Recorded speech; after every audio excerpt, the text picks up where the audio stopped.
Mix na natin maigi para maluto. Pinakapanlasa nito kalkal.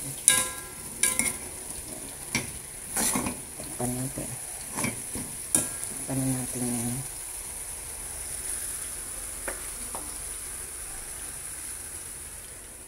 Ito naman luto tayo ng ating gulay.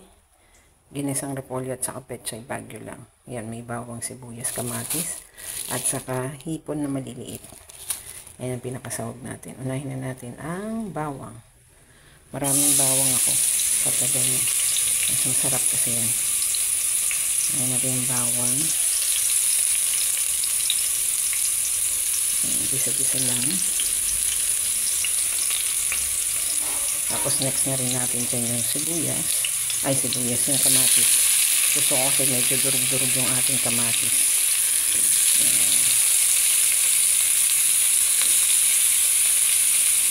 Ano, sabay-sabay din yung lahat yan. Naghahalo-halo din din. Kaya din yan. Yan.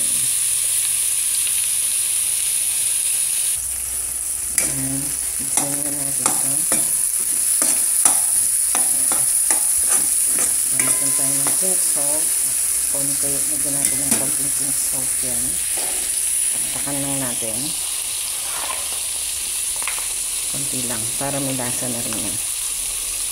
Ayan, konti-konti lang. Tak-tak-tak-tak lang.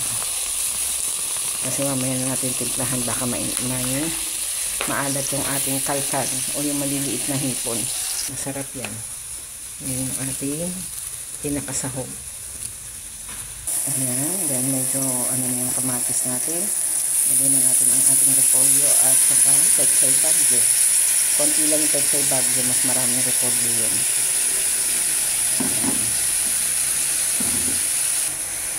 Ayan. Takpan muna natin. Sahugan din natin yung isang ganito lang na kalkal. Maliliit na hipon ito. Masarap ito eh. Ayan. Pwede rin yan sa fried rice. Hindi ko na hinugasan para sakto lang yung lasa niya. Yung konting alat-alat niyan. Mapunta na sa gulay natin. Yun na yung pinakapampalasa sa gulay namin. Diba? Kalkal yung tawag niya sa probinsya eh. Mix na natin. Tapos, ito ng ating gulay. Kaya lang. Hindi ko na nilagyan ng paminta. Okay na. Malasa na. Okay lang natin maluto pa yung ating repolyo at saka pechay bagyo. Yan. Konting pechay bagyo lang ito. Para part na ng aming meatballs. Oh, diba? May gulay na ako. Isadang gulay lang. Okay. Oh, yan. Okay na yan ang ating ginisang repolyo at saka pechay bagyo. Oh, sakto lang. Oh, tubig-tubig siya konti lang. Galing sa repolyo yung tubig. Ito na yan. Bagay yan sa ating pritong bola-bola.